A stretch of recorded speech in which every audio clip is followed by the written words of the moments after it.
নববর্ষে বাঙালি অস্মিতায় শান দিয়ে পথে নামলেন অরূপ বিশ্বাস। টালিগঞ্জ বিধানসভা কেন্দ্রে তৃণমূল কংগ্রেসের প্রার্থী অরূপ বিশ্বাস মাছ নিয়ে আজকে প্রতিবাদ মিছিলে শামিল হলেন।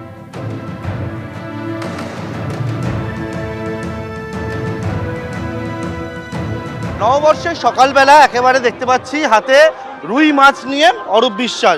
অরূপদা, এত বড় রুই মাছ নিয়ে আজকে রুই মাছ খাওয়া হবে। আমরা বাঙালি, মাছে ভাতে বাঙালি, মাছ ছাড়া আমাদের চলে না। সেই মাছই বন্ধ করে দেওয়া হচ্ছে। বিজেপি শাসিত রাজ্যগুলোতে মাছ আলাদের মারা হচ্ছে, মাছগুলোকে রাস্তায় ফেলে দেওয়া হচ্ছে। তাই তো আজকে প্রতিবাদে সামিল হয়েছে গড়িয়া গ্রন্থমেলা, যারা বই মেলা করেন তারাই আজকে সামিল হয়েছেন। আমাকে এবং আমাদের পৌর প্রতিনিধি সন্দীপ দাসকে তারা আহ্বান করেছিলেন।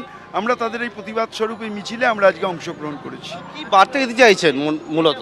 বার্তা দিতে চাইছি, আমাদের মাছে ভাতে বাঙালি, কোনো প্রকারেই মাছ বন্ধ করা যাবে না। যা আজকে বাংলা ভাষায় কথা বললে বলা হচ্ছে রোহিঙ্গা, বাংলা ভাষায় কথা বললে বিজেপি শাসিত রাজ্যে বাংলাদেশি বলে মানুষের উপরে নিপীড়ন অত্যাচার হচ্ছে। এর বিরুদ্ধেই প্রতিবাদ।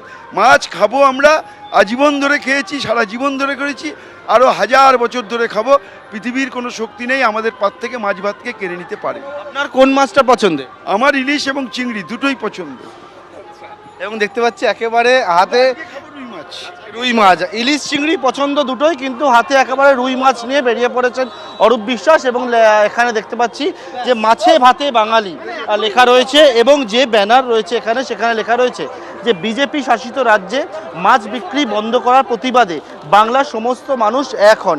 এবং সেই বার্তা নিয়ে আমি দেখতে পাচ্ছি যে মন্ত্রী হাতে করে একেবারে মাছ নিয়ে অরূপ বিশ্বাস তিনি কিন্তু বেরিয়েছেন। এবং এখানে নববর্ষের সকালে এইরকমভাবে যে মাছে ভাতে বাঙালি সেই বার্তা দিচ্ছেন, এবং পাশাপাশি একেবারে যে বিরোধীদের উদ্দেশ্যেও বেশ কিছু যে বক্তব্য, সেই বক্তব্য রেখে অরূপ বিশ্বাস তিনি এখানে কিন্তু নববর্ষের সকালবেলা বেরিয়ে পড়েছেন। ক্যামেরা সন্দীপ পালের সঙ্গে পার্থপ্রতিম ঘোষ, এবিপি আনন্দ, কলকাতা।